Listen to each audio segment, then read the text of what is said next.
د غټ اختر مونځو دا ویډیو ګوري بیا به یو بل ته په ګوټونو کې داسې نه ګورو خیال هم کړی په دې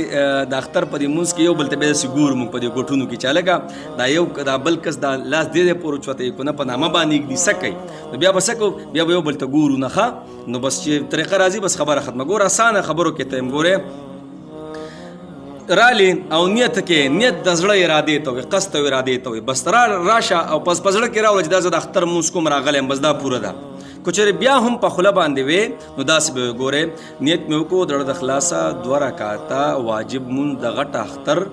د شپږو زایدو تکبیرونو سره په دې زر وخت او په دې زر امام پسې خاص وی تعالی را محمد کعبه شریف پړو الله اکبر بس صحیح شو په دام نه درځي نو بیا د مولا په نیت مې نیت صحیح شو ښه مولوی صاحب چې الله اکبر نو الله اکبر به ورسره وایو الله اکبر چې وایو سبحانک اللهم وبحمدک وتبارک اسمک وتعالى جدک ولا اله غیرک دې پورې مونځ وایو بس خاموش بشو بیا مولوی صاحب وایي الله اکبر نو لاس په داسې کې او لاس په پرې دي صحیح ده لاس په دامن کې دي الله اکبر یو پیری وی لاس په ښکته کې صحیح شو بیا دویمه پیره لاس په ښکته کې بیا دریمه پیره چې الله اکبر وایي نو لاس په وتړې نو مولوی صاحب به سورې فاتحه شروع کړي بیا به سورت شروع کړي بیا به رکوع وکړي بیا به سجدې وکړي د هغې نه پس په بیا دویم رکعت ته راپاسې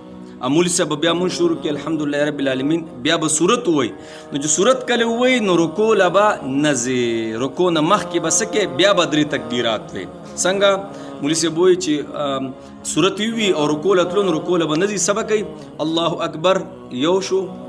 لاس په پرې بیا الله اکبر 2 شو بیا الله اکبر په درېمم لاس پرې دی او په څلورم تکبیر به څه کې بیا به رکوع له ځې بیا به سجدې او بیا سلام وګرځوه بس خبره ختمه دا د غټ اختر د مونځ طریقه ده ښه